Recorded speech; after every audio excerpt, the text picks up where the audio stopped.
And we are live. Good morning. So it wouldn't be possible to do the Auto Hub show without our sponsor. So here we go.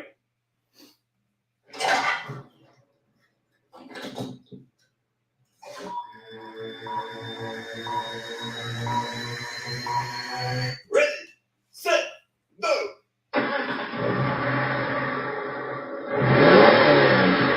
Coming to you live, it's the Auto Hub show with Ian and Jeff. Here we go. Who said you can't teach an old dog new tricks? Hi, I'm Gail Rubenstein, the founder and CEO of a company called Retail Resilient Social Selling for the Car Industry. And we help auto dealers, auto agencies, and vendors in the auto industry sell more cars, service more cars, and make more money using our social selling strategy. That includes TikTok, Instagram, Facebook, LinkedIn, and anything else you can think of. So if you're looking to invest thousands and make millions, we're definitely the social selling company for you. Like I said, who said you can't teach an old dog new tricks?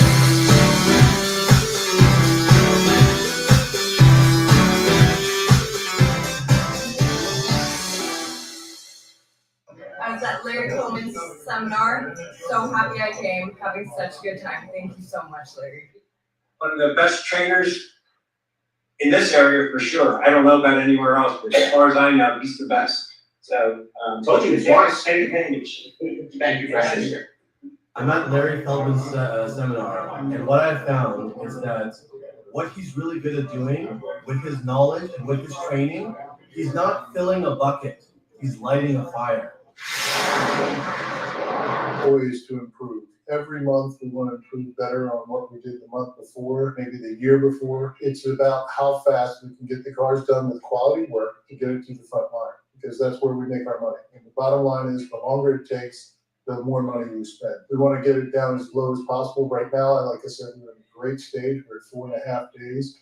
In recon, we want to know how quickly we can get the cars out of the recon process and to the front line. The average days in recon and then the time to line are the most important things that we look for. I'm Mike Burrell, and Service Director at JM Lexus.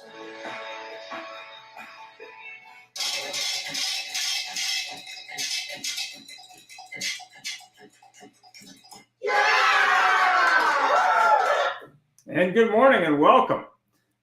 So I'm doing the show by my lonesome this morning because Jeff is on a break. So I'm going to start with the regular, which is a few great books. And these books, there's so many, it's a little hard to pick a few. But those books are VIP Principle, The Cult of the Customer, and the 10 Principles Behind Great Customer Experiences. Auto Hub show, nothing that we say on the Auto Hub show is the responsibility, obviously, of me or Jeff or a reflection of us in any way.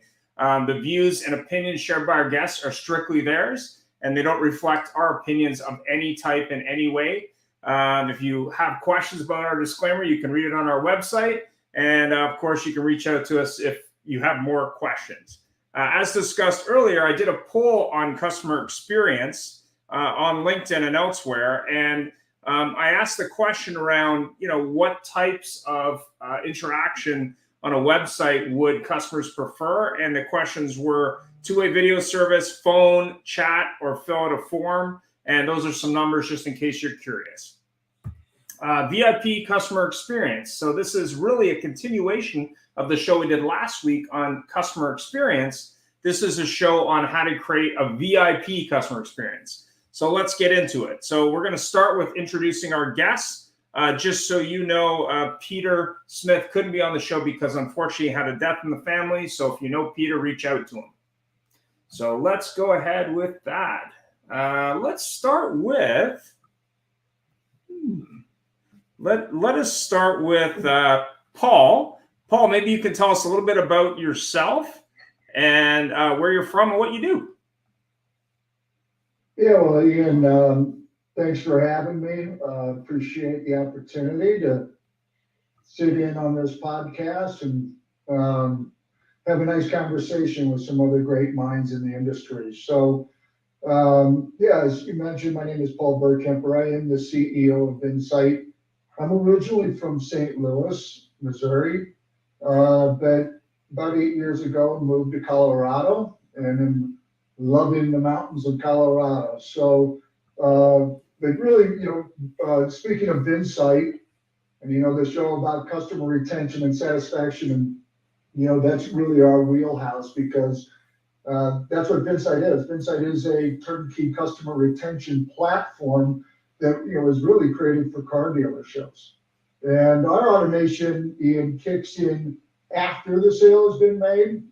Okay, and it's really specifically designed to help dealers make that transition from a transactional focus to, once the sale is complete, to more of a customer relationship and retention focus. So in other words, we help the dealerships capitalize on the multitude of otherwise untapped revenue opportunities that exist after that sale has been made. So real simple, the dealer sells them, we keep them coming back. Rock and roll. Thanks for that. We're gonna let Shawn jump in there. I'm sorry to hear about what was going on in Montreal. Hopefully that's behind you. But Shawn, tell us a little bit more about you and what you do, and I'll leave it up to you. Yeah, thank you, Ian, and everybody else for having me.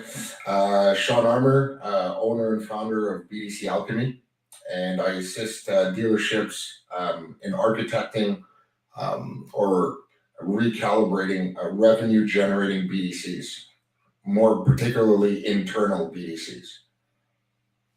Rock and roll. And now we have Doug from AtoZ Sync. So, Doug, tell us what you do, where you are, and go ahead. Well, unlike Paul, I'm a native Coloradan. I've been living here all my life. I'm based in Denver. I'm a senior BDM at AtoZ Sync. AtoZ Sync is a company that is focused on one thing. It's changing the customer's perception of buying cars at a dealership. And we have a combination of industry-leading technology that handles an entire transaction in a single platform from lead to delivery, but we really combine that with some award-winning, frankly, training. And our ultimate goal is to create the type of experience that both customers and employees are raving fans of. And in this particular episode, I think the focus on a one-person model, which we pioneered and have done better than anybody, will be quite salient. So I'm looking forward to the conversation. Rock and roll. We have Don Graff from Florida. Don, tell us a little bit more about what you do and what you're all about. Don Graff, Automotive Advisors. As I said earlier, I've been in the automotive space for over 30 years. We're currently working with the dealers. Our mission is to help dealers increase profitability by reducing turnover and working with them to improve their customer experience strategy by implementing our acquire, retain, and reward strategy. Thanks very much, Don. And we have Larry, one of our show sponsors. Maybe he has an opinion on customer experience. We were talking about how important it is actually to have fans in your dealership. So maybe, Larry, you can give us a comment and then we'll roll into it and get everyone else's thoughts. You are muted. I think you're missing Joe Boras. Oh, I'm missing Joe? Oh, Mr. Yeah, Joe. here. How are you doing, Joe? Yeah, it's Monday. Rock and roll. It's good for a Monday, bad for a Friday. Oh, okay, rock and roll. Looks like Larry can't figure it out. So let's go with everybody else. Let's go, Paul. How important is it actually to have fans in your dealership? I mean, actually, after the sale, that's interesting just because we have a lot of companies that talk about before the sale happens. How important is it actually to have fans after the sale? Well, I think that's key. I think in any industry, much less the automotive industry, really adding value and inserting the dealership into an enhanced ownership experience can make the real difference with customer satisfaction and retention. So I think that's where most dealers are doing a great job of selling cars and creating satisfied customers, right? But once that customer drives off the lot, for all intents and purposes, that relationship ends, and they just don't have effective solutions in place to really maintain and nurture that relationship post sale. And it's really showing that customer that you first of all appreciate their business and care about them. I mean, just doing little things along those lines can make a world of difference when it comes to that loyalty and wanting to go back to that dealership. So these are the things I think most dealers struggle with. And there's solutions in the marketplace now, including VINsyt, that are really designed to really help bridge that gap. Thanks for that. And Ian, I've recovered from the void. Go ahead, Larry. This topic is everything, because everybody on this show and everybody with any common sense understands that sales that are generated through repeat referral business are infinitely easier to close. They close at a way higher percentage, and you make more money. I learned a lot of really good things about what not to do my first year in the business. And I remember a customer would come in and I'd hear dumb salesmen say, "Oh, what does he want?" Hey, stupid, maybe he wants to buy another car, bring me a customer.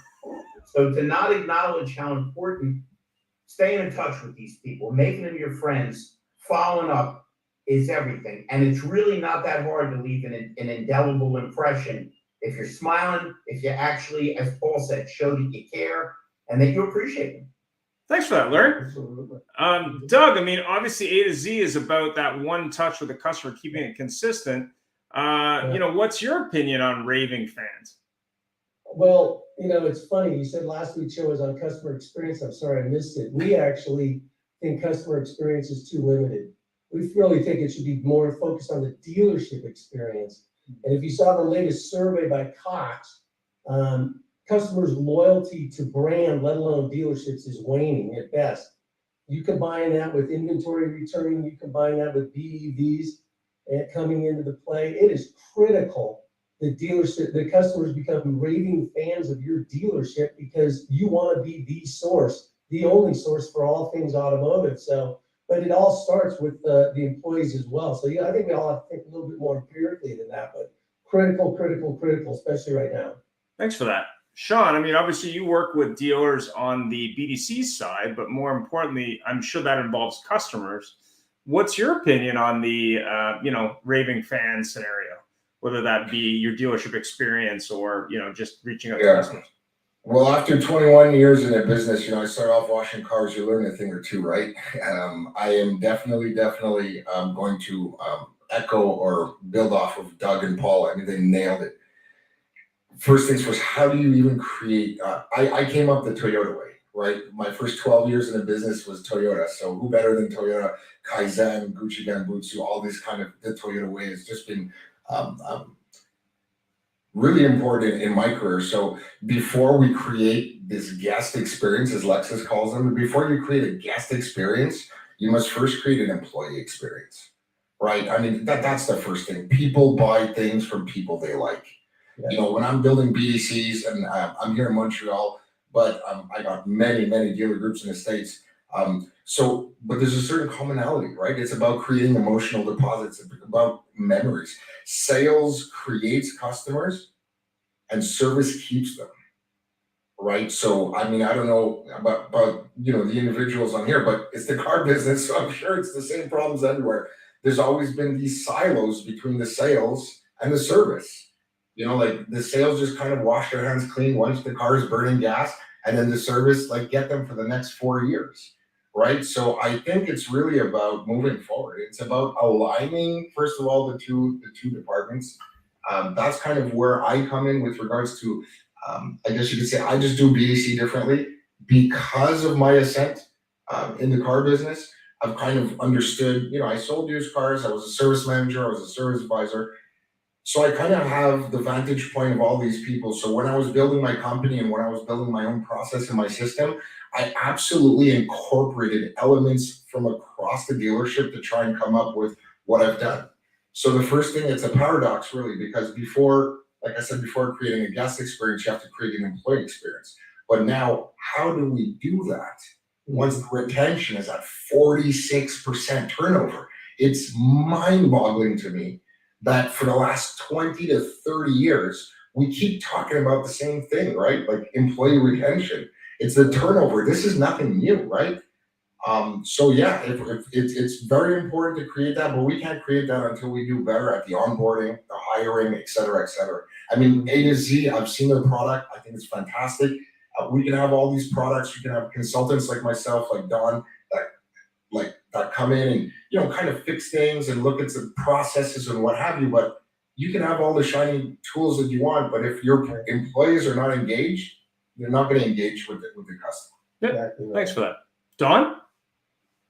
I have to agree. I saw Chip Perry present the AtoZ process, and I believe in that kind of process because it kind of wraps around the customer.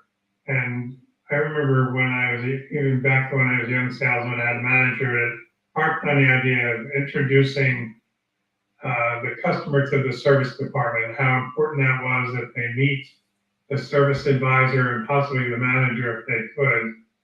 And that made a very big impression that they had the right people that they were going to be interacting with. And if you can make that first appointment for service with them, that also went a long way.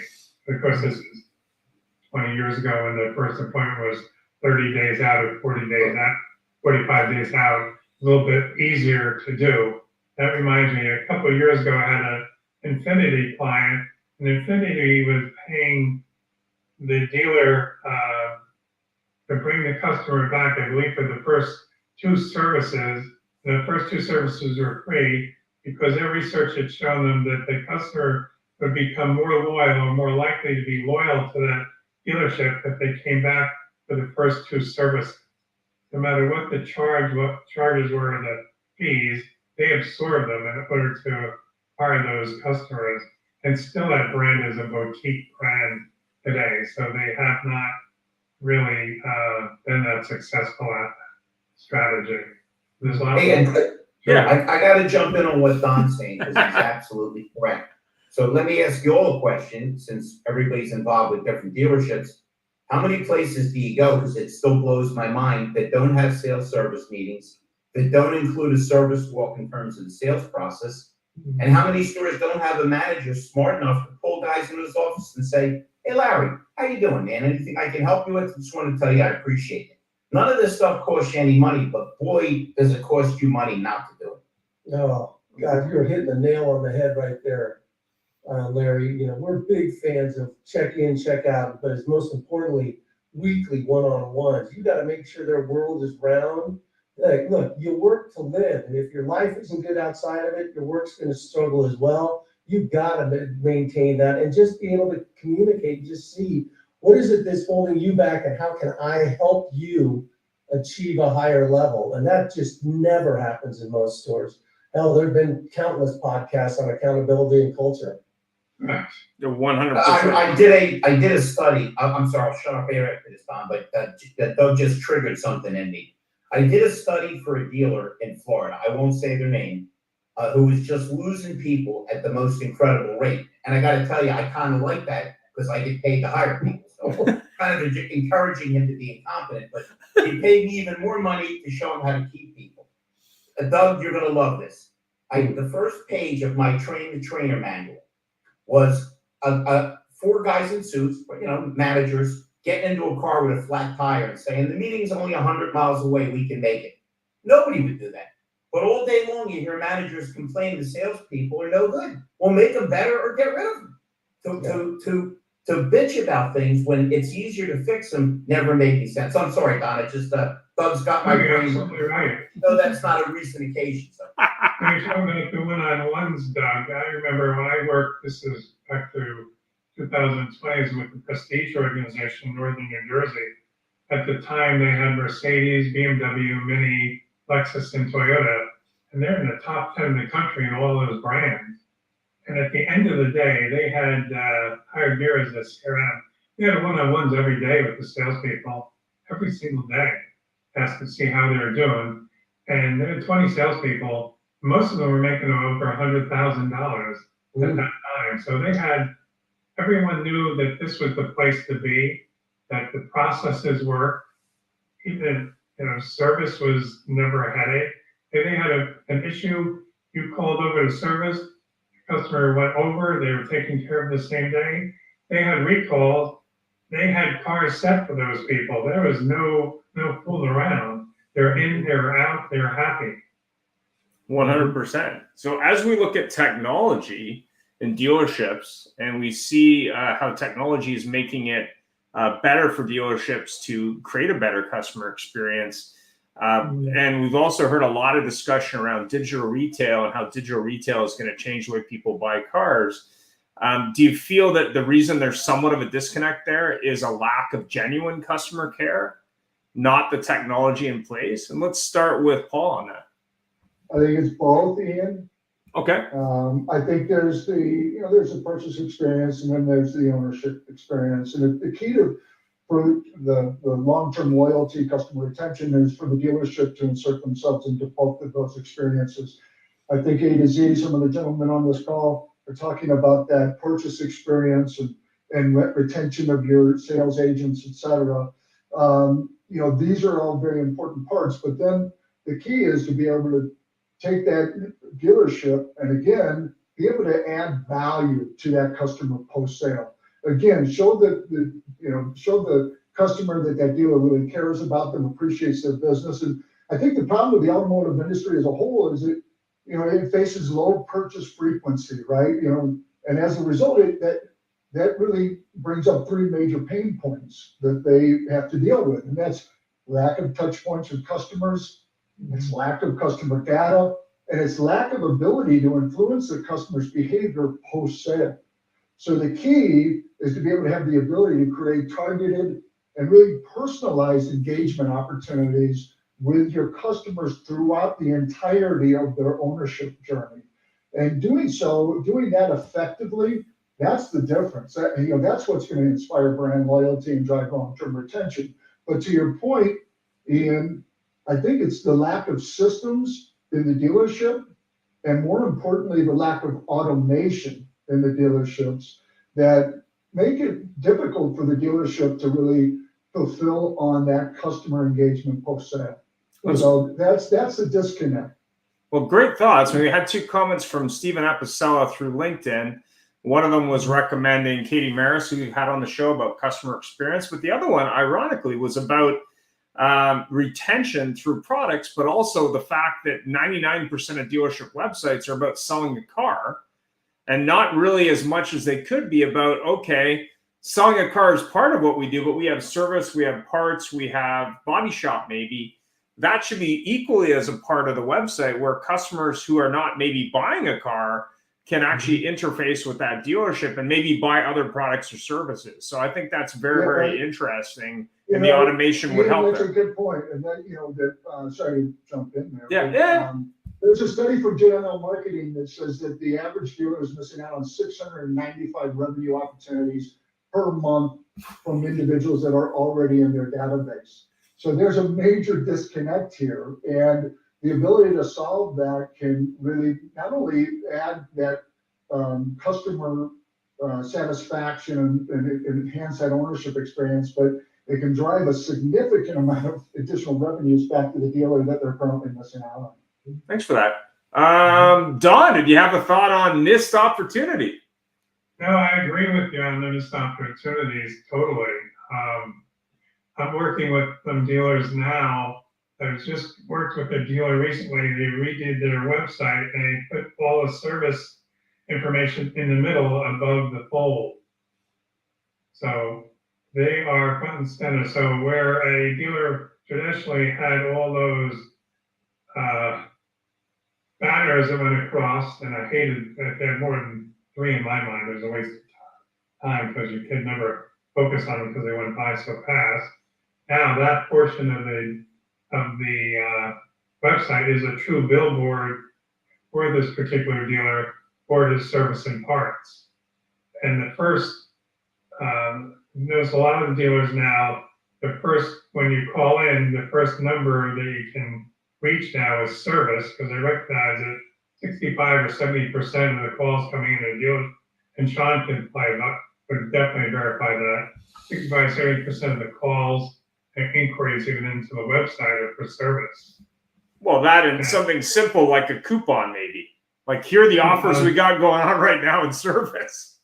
Yeah, coupons are very effective. And if you mystery shop any, I did, and I shared with Larry earlier this year, I mystery shopped 75 dealerships, and most of them were horrendous in putting up their own specials and making it easy for a customer to do business with them locally.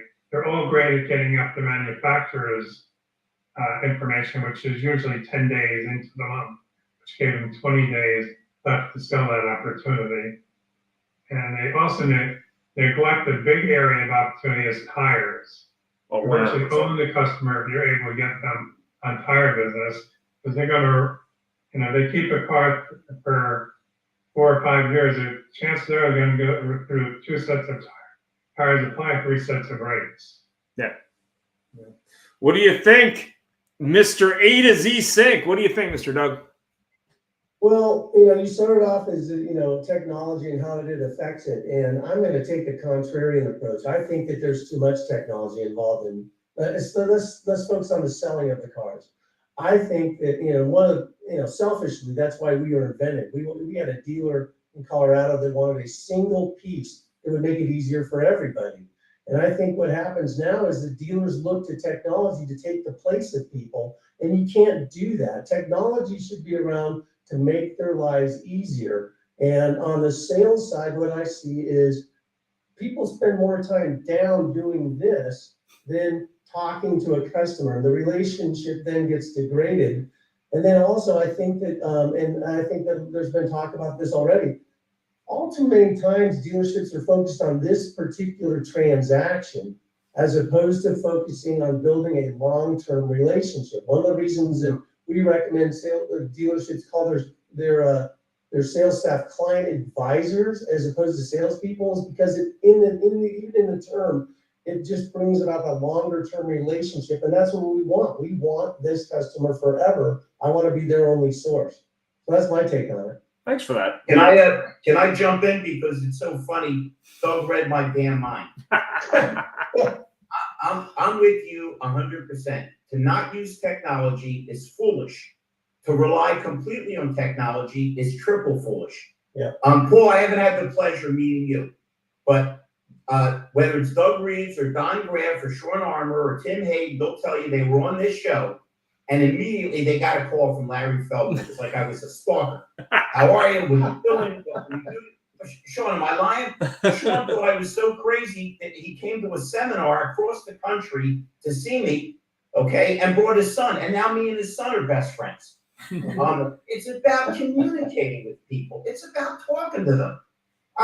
Again, I know I'm like an old dinosaur, but guess what? I've grown my business 200% in the past 4 months, okay? Because my customers know me, they like me. And Shawn, I know it's hard to believe, but people actually like me, okay? I can see like a caption under his breath, okay? Yeah, let's have the technology. Let's make it convenient, but let's not rely on it. Last thing, and I'll shut up, which is not easy for me to do. I was on the Auto Hub show a year ago. Do you remember this, Ian? Yeah. And a woman was brilliant, and she said her and her daughter were in Florida, and the daughter's car broke down. The air conditioning went out, and on top of everything else, the car had black seats. Well, trust me, in the middle of the summer, you don't want to be in a car in Florida with black seats with no air conditioning. And she said, I couldn't believe that they sent me an email. Everything's fine, when nothing was fine because they just hit the button. And I remember, Ian, everybody laughed at me. I held up my pen and said, there's this new invention out. Because if the moron would have written down on the RO, the lady's air conditioning is out, and called her and said, hey, I'm so sorry, it's way too hot. We're on it. I'll call you as soon as possible. So it's all about communication. The tech stuff is dynamite. But if you're not connecting it as a human being, you can take the tech stuff and throw it the hell out the window. And that's not a debate. That happens to be a fact. Thanks for that, Larry. Yeah, Larry, I agree with So you right. on that. I think the automation, is something that can complement that personal aspect. And I'll also say, Larry, that I've never had a stalker before, so I look forward to that. You'll be getting called right after this I show. love it. I love it. I'm going to tell you a bunch of jokes. I'm going to ask you for business. Okay? I love it. Listen, we don't have any women on the line, and if I offend everybody, that's perfect. I had a crazy elderly uncle. He said, son, ask 100 women for sex. You'll get smacked a lot, but you'll have some sex too. If you don't ask, you don't get. And no damn robot is going to do that, Shawn Armour. We got some comments here from Tim and Joe who are on the line, by the way. So Tim was asking It's all true. Embracing customer relationships. This is where automation systems can enable the humans to be human again, not merely transactional. And then, Joe, this is something that car dealers could really learn from Harley stores. Every dealership I've ever worked as a customer going to parts and services greeted with the sigh. At Harley, everyone is excited and sharing their own customer experience accessories that work for them. This is the last time. When's the last time a Ford salesman got excited and shared a story about his toolbox? And I agree with that 100%. I mean, if you want to look at clothing and accessory sales, Harley Davidson is definitely a high watermark. Other dealers picked the dealership or brand, did even something somewhat similar. You'd see a huge amount of revenue. But we forgot Shawn in the conversation. So go ahead, Shawn. About the technology or Harley Davidson? You can comment on either if you want. Okay, let me circle back because I've actually been riding motorcycles for 15 years. Like I'm on my 8th one. So really quickly, with regards to Harley Davidson, listen, they built a culture, right? So for us to kind of, like, I totally get what you're saying, but to compare it to the car industry, don't forget they're also very seasonal. So, whatever kind of sales that they have, we got to understand that that's within a 6 month to 7 month life cycle, right? So, but they built a culture. So that's like McDonald's kind of thing, right? Like if you buy a Harley, you're Harley. With regards to technology, listen, I'm with Paul on this one, 1000%. It needs to go from transactional to relationship. And when I say relationship, the way I coach my BDC managers and when I'm consulting with dealerships, this is exactly what it's about emotional deposits. If you keep doing what you're doing, you're going to keep getting what you're getting. Right. So one of the things I think Doug had mentioned, the key word, I believe in AI. Listen, I went to the last NADA and I started jousting with these AI companies, and I will hold my ground. I am not against AI. Everybody thinks I am, but I'm not against AI. If it is used to, like Doug said, enhance the employee experience, not to replace human beings. The car dealership will always be a people business. We just happen to sell cars. That's number one. Number two, with regards to AI and technology, what happens is, and subjectively, of course, is when we solve problems at a results level, because we're a results-based business, month to month, seldomly do we have more than that one day from 1 month to the next to celebrate the achievements or make adjustments. It's like so fast-paced, right? So when we're solving problems at the results level, it's momentary. I truly believe to really, make a consistent impact on the business, like Paul said, it's about creating systems. It's about creating systems. And what do I mean by that is that I personally have been seeing patterns over the last 21 years, which is why I started my business. I really wanted to make an impact on this industry that I love so much. But we're trying, this has been, it's almost traditional that we're trying to solve short-term problems that have very long-term negative effects on potential growth. I mean, Paul said it. I mean, just in the CRM, if you just audit the CRM, there's got to be millions of dollars of opportunity in there. But the thing is, so common are the problems about solving short-term problems that have long-term effects. Like, so common are those problems that they've kind of become ingrained in our business and almost unrecognizable to decision makers. So now, not to harp on them, but moving forward, what I would do is I think that in the car business moving forward, especially the customer is a lot more knowledgeable. The employees that we're trying to attract right now, look at who we're going up against. Google's and Spotify's. Like, how do you compete against those kind of work environments? So in order for us to want customers to do business with us, I strongly feel that we need to first make it sexy to work for us. Mm-hmm. Now, what I mean by that, very simple, is that I am a proponent of moving from a horizontal decision-making process and adopting a more linear decision-making process. We don't need more managers, we need more leaders. I mean, all the answers that we need are within, our workforce. The areas of growth that we seek currently reside in the areas being mismanaged. And I firmly believe that all the answers that we need are all these people on this screen right now, which we all respectively have, a little section of the business, or look towards your workforce. I mean, they're coming into work every single day. Why are we not using them a bit more effectively? Great thoughts there. Great thoughts. Shawn, is this kind of like salespeople complaining there's no business, and you ask them last time you were in your service department and they look at you like you got 3 heads? Larry, that's another show. That's a whole other show. You're just jealous because I'm going to call Paul Burkemper as the Canadians are all the same. We're humble. Exactly. So we're going to take this offline. So whether you use technology or whether you use technology and people, which obviously has to work together, and process and of course management, as Shawn just said, how do you work with all these different things? How do you really do that to create raving fans, in your opinion? And let's start with Doug on that. Wait, restate that, please.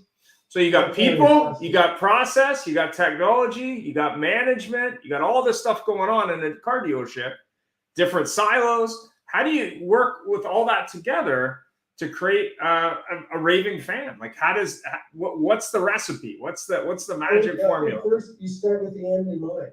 So what's your ultimate goal? First off, and if it's to create a raving fan, then why are they not fans now?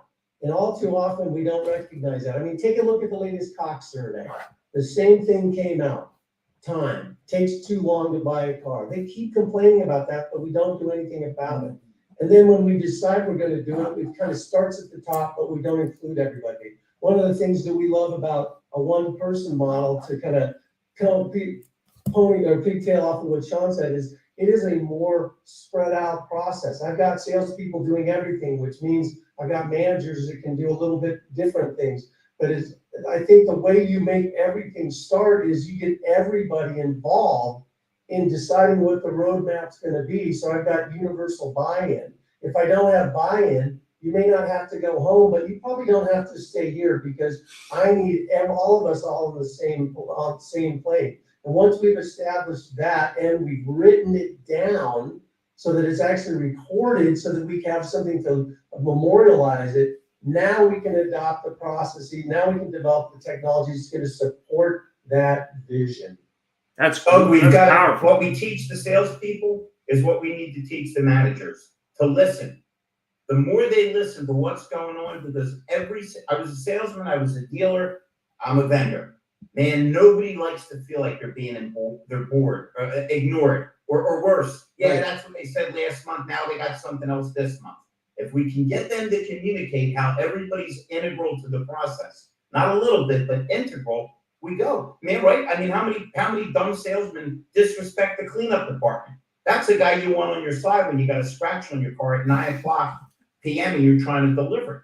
They got to communicate that. And again, that's the beauty of tying that in with technology, because then you have a way of reaching more people. But once you get there, you know what the hell to say and how to involve them. Well, then on to take one step further, don't get to the 5-yard line and give up. I mean, sometimes making the changes necessary to get the culture and the dealership experience that you want is hard. But don't get to the 5-yard line and say it's just not worth it. Push through, because you're committed to what your vision is, then just make it happen. And it could be painful at times, but that's fine. The results on the other side are so much worth it that sometimes you just got to suck it up and grunt through it to make it happen. I agree 100%. Be committed to the process. Once you start it, you have to be committed. You have to keep everybody has to be engaged. Everybody has to keep the end in mind, like Shawn was saying, and you have to keep it personal. There are going to be good times and there are going to be struggles, but the end result is the same. You take care of the customers, they're going to take care of you. And the more customers you get, the more money that's coming into the house. When there's a lot of money coming into the house, there's lots of bonuses. That's been my experience. And there are bonuses, everybody's happy. Yeah, if I could just add, sorry, Don, go ahead. I'm sorry. No, I'm done. Okay, no, if I could just add to what Doug said, because I'm on the third read and I keep reading it. So Stephen Covey, the 8 Habits of Highly Efficient People, that was one of my favorite habits, was beginning with the end in mind. And I've absolutely incorporated that into my business. So Doug, it's amazing to hear you say that. And I couldn't agree more. What are we trying to accomplish to begin with? Where do we want to go? Now, just to precise a little bit, because we've kind of created under the dealership, because I was under the rooftop for 17 years before starting my consulting. So like I was in boardrooms, I was in some of the largest dealer groups in Canada. So we've created organizational chaos. We've created organizational chaos inside of the dealership. So of course that's going to create relationship chaos on the outside. So I absolutely agree with Doug by having everybody, get everybody in the room or whoever's accountable. But I think we also need to be extremely, extremely careful that the people in that room should only be the people with skin in the game, right? So when we're aligning, the beginning and begin with the end in mind, certain departments are accountable for certain things, right? So what are we trying to accomplish? What is everybody trying to accomplish? Aligning those people, but it all starts off, I'm not sure, I think Don said it, I'm not sure who said it, but it all starts with vision. It all starts at the head of this thing, the leadership. It's vision. What are we trying to do?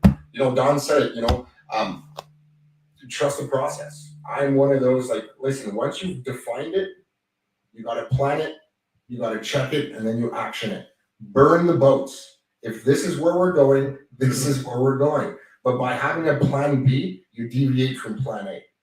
So I'm just very firm. Listen, let's take the time that it takes. Let's strategize. Let's map this out. I love what Doug said. Like, I'm a big Doug fan today. But I love what Doug said because our thought process is so similar. I'm a very big kind of like call flow, process flow individual. I'm working with a very large group right now in Texas, and we're centralizing this BDC for a multitude of stores. And one of the first things that I went in on, and Doug is so amazing to hear you say that, is I'm like, we need to document every single process that we're doing. Yep. We need to document it. Who's responsible? How do we do it? What is the process? What is the target? Who we're trying? So once it's clear, everyone knows what they have to do. And then after that, it's a constant and ongoing process of disrupting their current belief system. We've got to keep pushing them, because until your name is out on the building, it's very hard for everyone to have that same approach and that work ethic every day. So you got to be in their face every day. You got to remind them of their why. Attach your employees' why to the end in mind. What are we trying to accomplish? And how can I inspire each individual under the rooftop to all work collectively to strive towards that goal? Not only to inspire them, Shawn, but to show them the path. Because like you guys they want to sell 20 cars. Well, how are you going to do it? Are you going to talk to 20 people and sell them all and be Jesus? You've got to show people a path. And by the way, Shawn, just because I do listen carefully, it's the 7 effective habits. You're confused because you thought the 8th habit is called Larry Feldman again. I'm with you on that. That must be the new edition. Yeah, I didn't see that one. Well, that's my addition, brother. And Shawn, to your point, I think dealerships lack the habit of individualized coaching. They just throw out genericized training and think, here, that's the masses. And we know that 75% of people just tune it out. You have to, if you know your people and you're in regular communication, then you know how to help each individual person. And you know what ends up happening? I've got a store that's culture is about, I have a robust career, I get rewarded accordingly, and my management supports me and is always trying to up my game. Why would I ever leave? And there, your turnover dilemma is to a large degree solved, because why would I leave? And to your point, how do we make this industry sexy? Have the same aspirations for your people that other industries have. Yeah. We forgot Paul. We forgot Paul, Larry. They beat us up in a sales meeting to death, and then say, "All right, go out and sell some cars." Yeah, you were completely demoralized. You gotta show me care a little bit. Yep. Every morning. So Larry, we forgot Paul. So Paul, give us your thoughts. I don't know about you guys, but every time I've in my experience buying a new vehicle. I've always had a really good experience at the dealership. Could things be better? Certainly, but more specifically, the relationship that I established with that sales representative has always been a positive experience for me. Now, having said that, what's crazy is that, again, post sale, after I leave the lot, it's crickets. I'm not getting anything. I mean, I'm getting some OEM content that, or, CRM content that tends to be, in most cases, some are better than others, but tends to be antiquated, cookie cutter, one size fits all type content. It's doing nothing to add value to my ownership experience and make my, experience owning that vehicle a better, more pleasant, more streamlined experience. I've never gotten anything like that. So that's where I think the disconnect is being able to maintain and nurture that relationship that I've established that matters most to me, and leverage that relationship to maximize that customer retention, customer satisfaction, customer loyalty, and thereby, as far as the dealer is concerned, maximize the lifetime value of that satisfied customer. Yeah, so you're setting the bar really high and then it drops down. Positive, upbeat guy. You're what every salesperson wants. You don't come in and beat them to death. You're not nasty. So this shows you how short-sighted we are and how short-sighted management is, not to make them understand that they're not annoyances, they're annuities. Absolutely.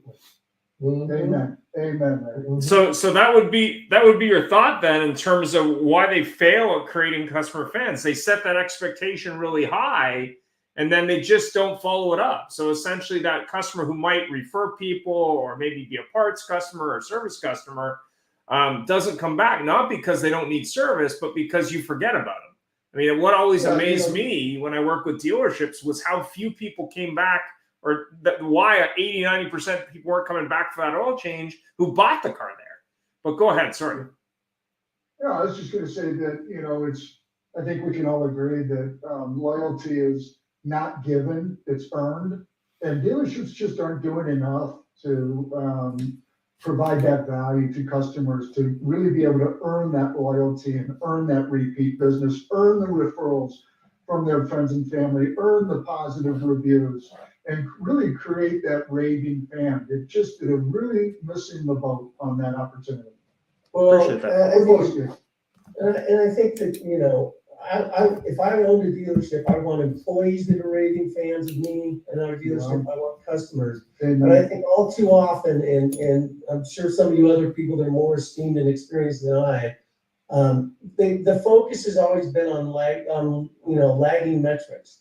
Why don't you focus on the leading behaviors instead? Because if you focus on the behaviors, the metrics will become moot. It'll just happen anyway.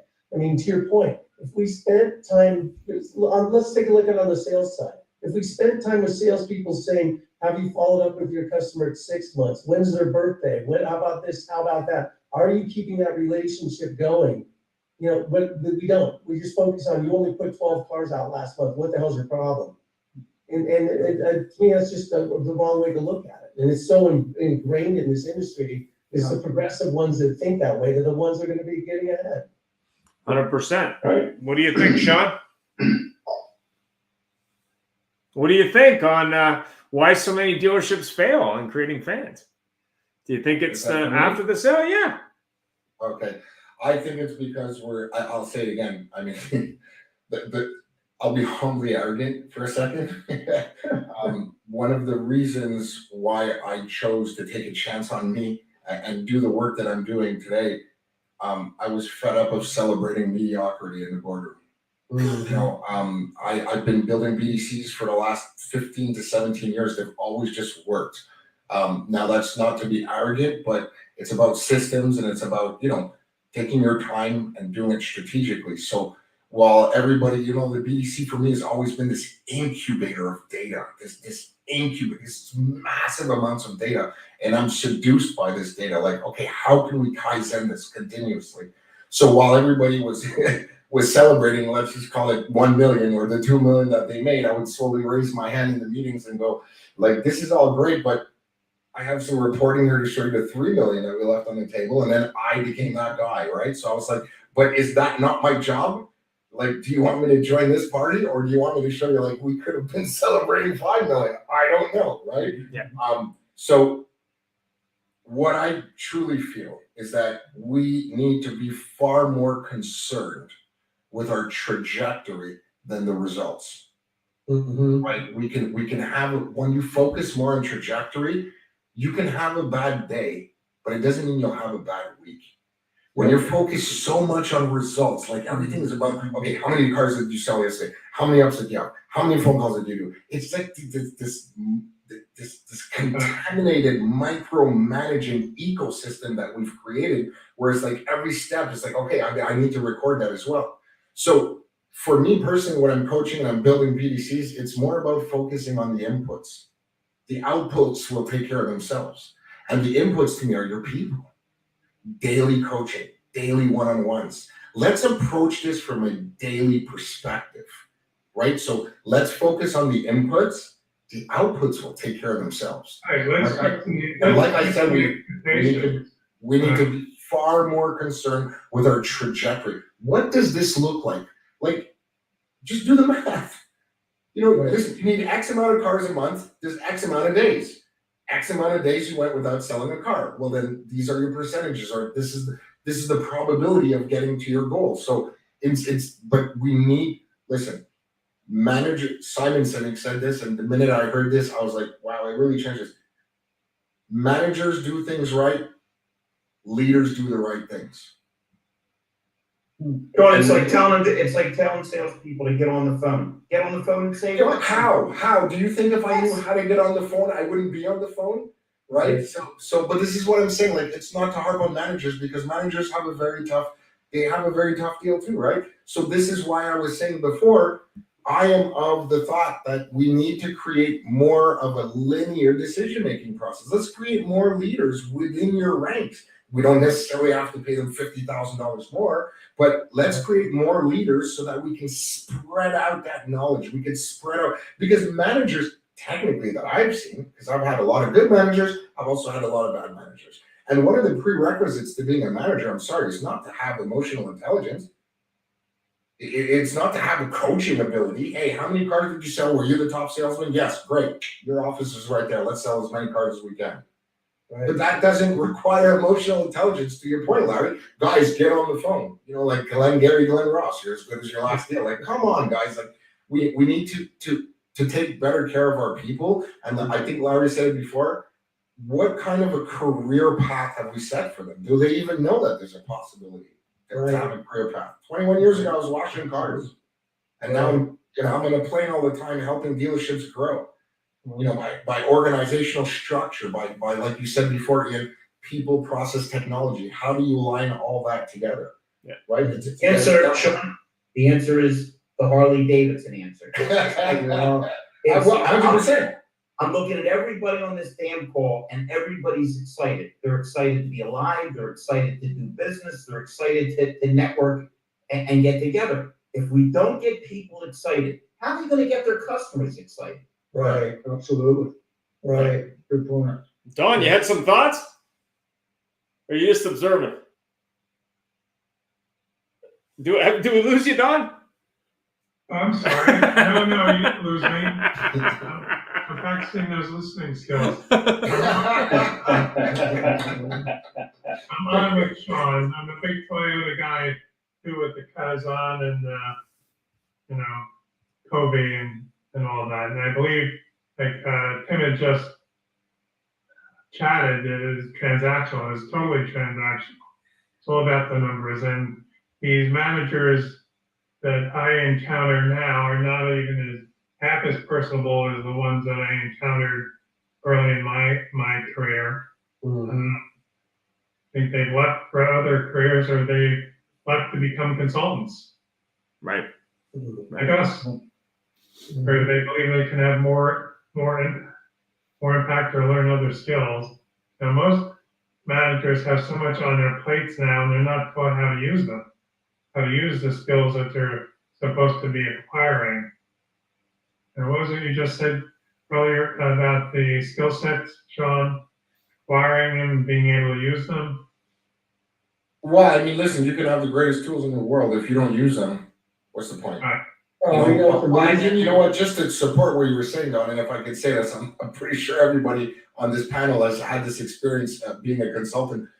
You know, so we've just spent the last hour like just dropping nuggets on what they can do and et cetera, et cetera. We're having the real conversations. One of the things that I feel that like I've been doing this, I do this with passion and I do this from my heart. I mean, there's no Lamborghini outside right now, right? So I still got my Corolla. So I mean, I'm doing this because I love what I do, but I'm also bringing 21 years of experience. So it's not necessarily that I failed my way to success. It's more that I know 10,000 ways of not doing something because I did it wrong 10,000 different ways, right? So one of the things that really kind of, I guess, itches me the wrong way, but it doesn't happen a lot, but enough for it to be a thorn in my side is, you know, when we send our quotations, like, look, I can turn your business around. I can absolutely turn it around. And they're like, well, you're too expensive. Compared to what? Am I doing it? Like, Absolutely. so this is one of the areas that Did you just get the study? I just saw the numbers the other day on what dealers were making on average in 2019 and what they made in 2022. Went from $3 million to $9 million. Yeah, but we also have to understand, Don, and a lot of BDC people, which is why I'm telling you right now, I do BDC different. It did go up, but the floor plan also went up. The floor plan in the dealership, I believe the last time that I can't remember who I was talking about, this is like 2-3 weeks, I think it went up by 11%. You know, with the interest rate. That's for 2023. I'm talking about. Yeah, but that's part of the reason, Don, they made more money was not just the upfront growth, but the elimination of floor plan costs, and that's probably a one-time thing. But I agree with you 100% that they should be reinvesting that money into things that grow their business, especially as things get tougher. But in sensiveness to time, we have one more comment from everybody. What's the one toxic habit? Pick one that dealers should stop doing in 2023 to fix their business. And let's start with Paul. Yeah, I think it was mentioned earlier, it's just focusing on the sale as a one-time opportunity. Dealers need to be better at looking at customer satisfaction, retention. You know, the bad news is that this is a problem that's pervasive throughout the industry. The good news is, based on this call today, we've got a lot of solutions out there, whether it's Shawn and, you know, inserting himself into the dealership and helping, you know, train and coach and help with retention of sales advisors, or as Doug with AtoZ, being able to streamline and make that purchasing process more, you know, of a better experience, or, you know, post-sale and what we're doing, working with customers to brand that dealership loyalty. You know, there's a problem, but we've got solutions, and I think we're making a lot of headway. Thanks for that. Don, one thing dealers can fix. You say Doug or Don? Don, one thing. Don. Pick one thing. Engage their salespeople, engage their service writers, engage their personnel, get them more involved. Cool. Doug, what do you think? One thing. Quit being afraid to change.